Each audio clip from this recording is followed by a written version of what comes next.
Hello everyone, स्वागत है आप सबका learning with Gautam YouTube channel में। तो आज की इस वीडियो में हम देखने वाले हैं रागों का परिचय, जिसमें कि हम देखेंगे राग दरबारी कांडा को, राग मलकौस को, राग छायानट, राग दुर्गा, राग जयवंती और राग कोमल ऋषभ असवड़ी। इन सभी रागों को आज के इस वीडियो में कवर करने वाले हैं। इससे पिछली वीडियो में भी आप लोगों को कई सारे रागों के बारे में ऑलरेडी बता चुके हैं, जिसका कि लिंक आपको डिस्क्रिप्शन बॉक्स में मिल जाएगा, या फिर आप लोग चाहें तो चैनल के प्लेलिस्ट सेक्शन में जा करके देख सकते हैं। ठीक है, तो चलिए शुरू कर लेते हैं राग दरबारी कांडा से। और राग दरबारी कांडा की बात करें तो राग दरबारी कांडा जो इसका स्वर क्या होता है, देखिए आपके एग्जाम में क्वेश्चन किस तरह से पूछा जाएगा। जैसे इस तरह से रहेगा कि राग दरबारी कांडा का वादी क्या होता है, संवादी क्या होता है, 4 ऑप्शन दिया रहेगा, उसमें से आपको बताना रहेगा। समझ गए? और इतना कुछ ही आपसे पूछा जाएगा किसी एक राग के बारे में। तो इतना कुछ आप लोगों को हर एक राग के बारे में आपको कंप्लीट करवा देंगे, और चाहे उसके अलावा जो भी इंपॉर्टेंट पॉइंट है वो भी आपको नीचे बता देंगे। तो राग दरबारी कांडा जो इसका स्वर क्या होता है, तो गंधार, धैवत व निषाद कोमल होता है, और बाकी बचे हुए जो स्वर होते हैं वो शुद्ध होते हैं।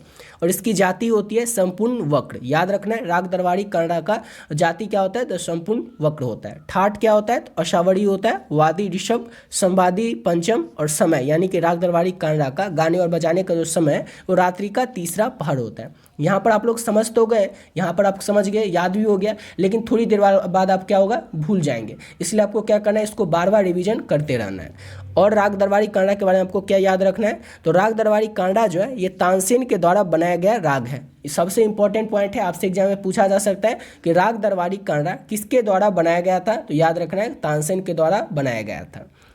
यह धारणा प्रचलित है कि यह राग शांत और गंभीर वातावरण पैदा करता है। राग, अगर आपसे एग्जाम में पूछ ले कि राग दरबारी कांडा के बारे में कौन सी बातें प्रचलित है या कौन सी धारणा प्रचलित है, तो याद रखना है कि राग दरबारी कांडा जो है ये राग शांत और गंभीर वातावरण पैदा करता है। ये बात राग दरबारी कांडा के बारे में प्रचलित है, और ये किसके द्वारा बनाया गया था, तो तानसेन के द्वारा। ठीक है, अब नेक्स्ट की बात करें तो नेक्स्ट है हमारा राग मलकौस। अब राग मलकौस की बात करें तो इसका स्वर होता है ऋषभ व पंचम, जो कि वर्ज्य है, और गंधार, धैवत व निषाद कोमल, और बाकी बचे हुए जो स्वर होते हैं वो शुद्ध होते हैं। और इसकी जाति क्या होती है, तो औंडव औंडव होती है राग मलकौस की जाति। ठाट इसका भैरवी होता है, वादी मध्यम, संवादी षांडज, और इसका समय यानी कि राग मलकौस के गाने और बजाने का जो समय वो रात्रि का तीसरा पहर ही है। ठीक है, और राग मलकौस जो है ये रात्रि के रागों में सबसे लोकप्रिय राग है। अगर आपसे एग्जाम में पूछ ले, इंपॉर्टेंट पॉइंट है, याद रखना है कि रात्रि के रागों में सबसे लोकप्रिय राग कौन है, या 4 ऑप्शन दिया रहेगा, तो चारों ऑप्शन में से आपको क्या याद रखना है, राग मलकौस। राग मलकौस जो है ये रात्रि के रागों में सबसे लोकप्रिय राग मलकौस ही है। समझ गए?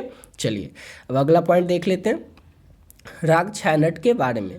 राग छायानट जो है इसकी स्वर क्या है, तो इसमें मध्यम में दोनों लगते हैं, और बाकी बचे हुए जो स्वर हैं वो शुद्ध होते हैं। इसकी जाति संपूर्ण वक्र है। राग छायानट की जाति क्या है, तो संपूर्ण वक्र है। इसकी ठाट क्या है, तो कल्याण ठाट का है।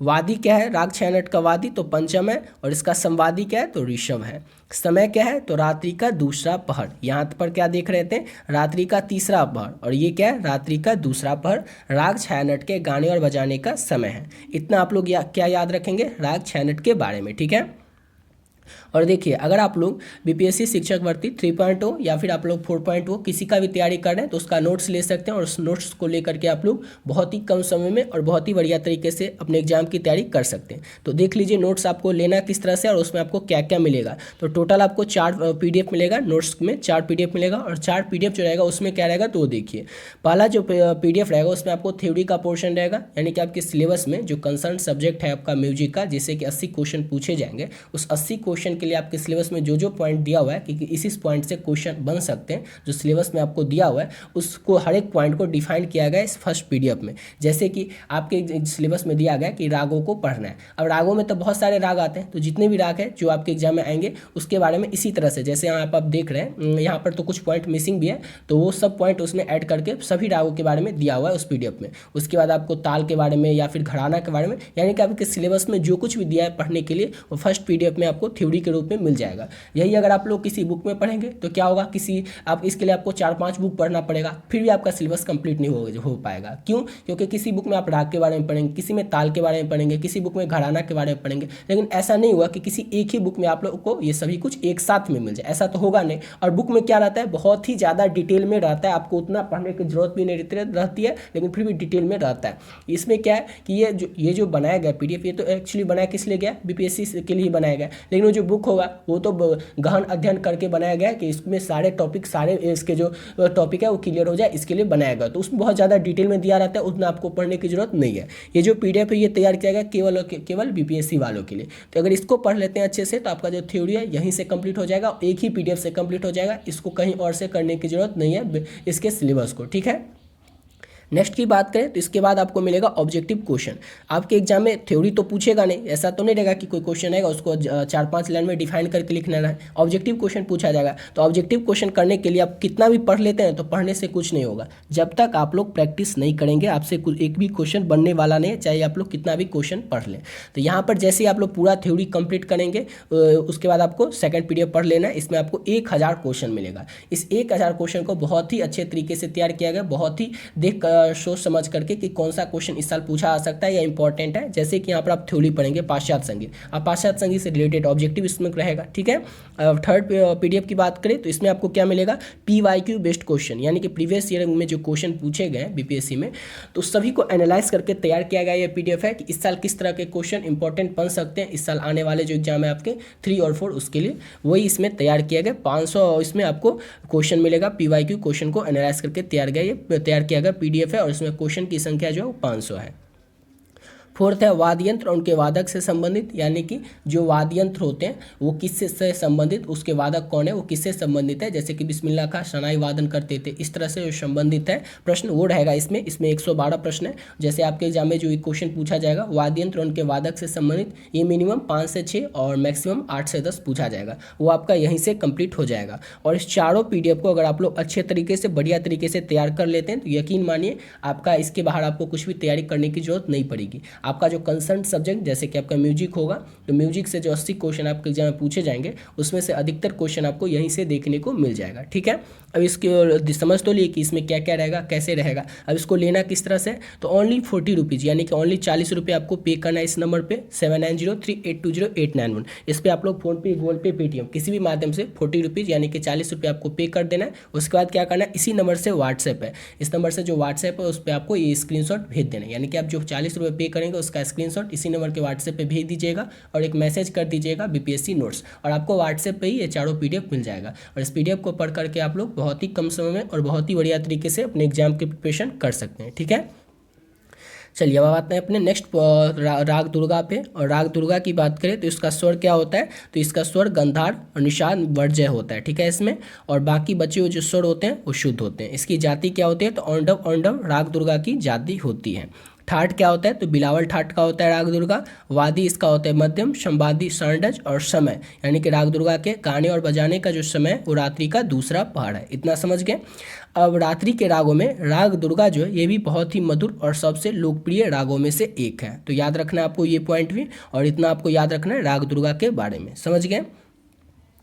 अब बात करते हैं राग जयजवंती की। राग जयजवंती क्या है, तो इसका स्वर है, इसके आरोह में गंधार और धैवत जो है वो वर्ज्य है, और दोनों गंधार और निषाद जो है दोनों है इसमें, और बाकी बचे हुए जो स्वर हैं वो शुद्ध होते हैं। इसकी जाति क्या है, तो औंडव संपूर्ण वक्र इसकी जाति है। राग जयजवंती की जो जाति है वो क्या है, तो औंडव संपूर्ण वक्र इसकी जाति है। वादी इसका ऋषभ होता है, संवादी पंचम होता है, और उसका समय जो होता है राग जयजवंती का वो रात्रि का दूसरा पहर होता है। और दूसरा पहर कब से कब तक का होता है, तो 9 से 12 बजे तक होता है, ये तो आपको पता ही होगा। तो इतना आपको किसके बारे में याद रखना है, राग जयजवंती के बारे में, ठीक है। और राग जयजवंती जो है यह एक बहुत ही मधुर और मम स्पर्शीय राग है, जिसका बहुत ही व्यापक सार्वजनिक अपील है। हालांकि ये बहुत ही जटिल राग है, तो याद रखना आपको एक यही पॉइंट कि कौन सा राग जो है वो बहुत ही जटिल राग है। तो राग जयजवंती जो है ये बहुत ही जटिल राग है, ठीक है।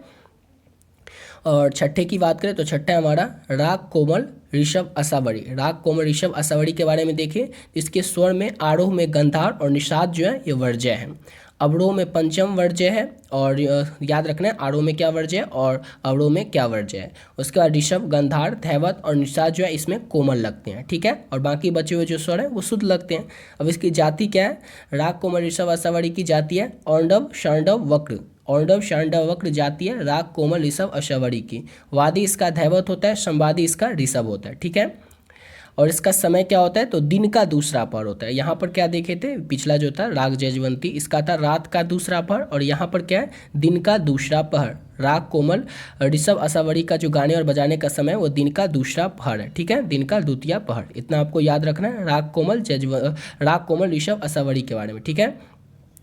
और राग असावरी की बात करें तो एक बहुत ही मधुर सुबह का राग है, ठीक है, जिसे कि असावरी तोड़ी भी कहा जाता है। यह राग बिलास खकनी तोड़ी के समान है। इतना आपको किसके बारे में याद रखना है, तो राग असावरी के बारे में याद रखना है, ठीक है। मिलते हैं नेक्स्ट वीडियो में, जिसमें कि और भी कई सारे रागों के बारे में आपको बताएंगे। कई सारे रागों के बारे में ऑलरेडी पिछले वीडियो में आपको बता चुके हैं, ठीक है। और आपको जो ऊपर नोट्स बताएं उस नोट्स को आप लोग जरूर ले लीजिएगा। उस नोट्स को लेकर के आप लोग बहुत ही कम समय में और बहुत ही बढ़िया तरीके से अपने एग्जाम की प्रिपरेशन कर सकते हैं। तो मिलते हैं नेक्स्ट वीडियो में नए वीडियो के साथ।